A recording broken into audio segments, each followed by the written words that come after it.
What's up, everybody? It's your boy AC, and welcome back to another edition of LA Sports Live. Now, as you guys come into the building, do me a favor, go ahead and hit that like button. It really helps the channel out, and I really appreciate it. I really do.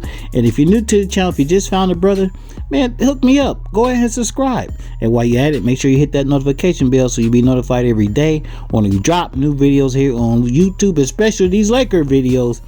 You guys see that thumbnail, you see the title. I know I'm late, but I told you I want to wait completely till all the moves were made before I made my comments and my evaluations on the Lakers off season. Let's just get right to it. First of all, Dennis Schroeder. That was the first move that was made by the great Rob Pelinka. Caught a lot of people by surprise, and quite frankly, I was surprised that a great talent like Dennis Schroeder was able to be had for, you know, what the trade was ultimately made for. But that just goes to show you in today's NBA, Danny Green, salute to you. Thank you. You helped us win number 17. We appreciate it, and good luck in Philly. But to be able to land a great talent, like a great young talent like Dennis Schroeder, that was a hell of a rabbit pulled out of the hat by Rob Pelinka. Like I said, hey, don't underestimate the value of a fairly decent size expiring contract, man. You have to be an astute general manager to learn, you know, to know how to do things, to position yourself not only for the present but also for the future. And that was a great move by Rob Pelinka, signing Danny Green to that 2-year deal, which was easily movable, you know, in the second year of the deal, because like I said, expiring contracts are very they're very sought after when teams want to unload players for various reasons. Now, I don't think OKC wanted to unload Dennis, but it was more like they're building for the future, so there's no need to keep him around and pay him a whole lot of money when they're trying to rebuild. So long story short, great move, great acquisition by Rob Pelinka. Dennis possesses the skill set that the Lakers desperately needed last year. Rob finally addressed that issue, and for that, I give him a grade of B+ on this acquisition. Of all the new players that the Lakers brought in, he's the only one that I kind of have a sort of little bit mixed feelings on how he's going to be able to buy into the process. He is going to be a free agent. He is going to be playing for a contract. I believe his numbers will go down a little bit, you know, and he has to totally be on board and to buy in and trust in the process, and that things will ultimately work out in the end for him and the Lakers. So that's my this is what I observe about Dennis Schroeder. Now let's move on to Marc Gasol. I don't think this was actually plan A, what the Lakers want to do with their center position. The tandem of Dwight and JaVale was very good for us this season, and it worked out, and it turned out to be a plus. I don't think the Lakers wanted Dwight to walk. Dwight got a little bit impatient.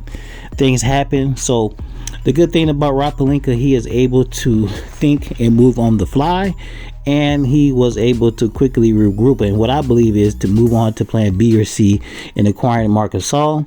He's a little bit older than the two, and he brings a totally different skill set. But guess what? When you got the second best player in the NBA, Anthony Davis, in your front court, his skill set will match very nice with AD. People are going to be surprised on how well his skill set works with AD, to the point where they're going to be like, damn, I wish Mark was a few years older, because this shit's going to be working out real nice. But anyway, I'll give Rob a grade of a B on the acquisition of Marc Gasol. Our front court is going to be different. Our rim protection, all that kind of stuff, is going to be different. Not exactly the same as last season, but a little bit different, but it's still going to be good. Moving on to the acquisition of Wesley Matthews. Look, the Lakers, they needed desperately to replace Danny Green, salute to Danny Green, and salute to Avery Bradley.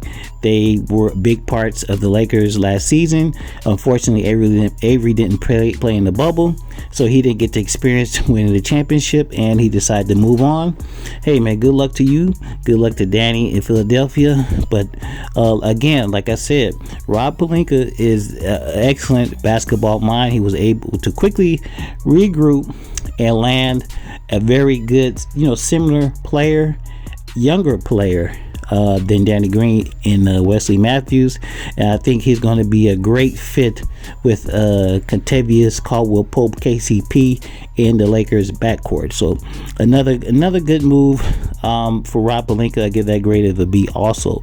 Now, I was on the way home driving from Vegas on the night free agency started, and I just heard, I'm driving, I'm listening to music, trying to stay awake, and I just happened to play a random video on YouTube, and somebody, I think it was my good buddy, Perspective Blog X Laker Fandom, he mentioned, the Lakers, they have Montrezl Herrell $9 million a year. I'm like, what the hell? The Lakers got Montrez, and the first thing I'm thinking is good. That makes the Clippers worse. Now, the second thought is, I'm glad to have them. But my third thought was, well, damn, did we really need them? The Lakers need to continue to develop Kyle Kuzma. Markieff Morris played extremely well in our front court. And, I was ready to roll with those guys. But, hey, if you want to throw in the sixth man of the year, shit, I'll take them. And I have he's a former Clipper, but I have absolutely no problems with him coming over to the Lakers. I believe the young man's going to be playing with a chip on his shoulder, and he's going to be, look, under the leadership of the great LeBron James and Anthony Davis, something that he was sorely lacking last year with the other team.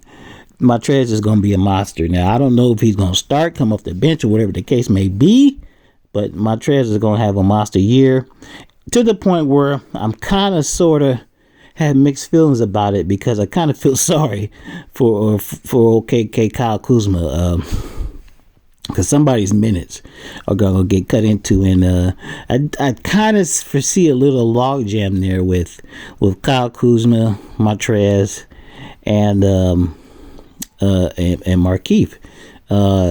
It's going to be interesting. The great coach Frank Vogel and the coaching staff, they'll figure it out. And the thing with this being a COVID-19 season, I just believe overall depth is going to play a great part in the Lakers and in all NBA team season. And the more at this point, the more the merrier. We bought Quinn Cook back. THT is back. We got a couple kids in the JaVale, well, at least one kid, McKinney, from the JaVale trade. So the Lakers going to be deep once again. It's going to be another championship run again. And I think the biggest factor is for this team will be chemistry building and COVID-19. We have to keep this team as much as possible injury free and COVID-19 free. If the Lakers can do that, you know what time it is. Back to back. Anyway, this is your boy AC LA Sports Live. Guys, do me a favor, like, comment, share, subscribe. It really helps the channel. I really appreciate it. And I will wrap with y'all later.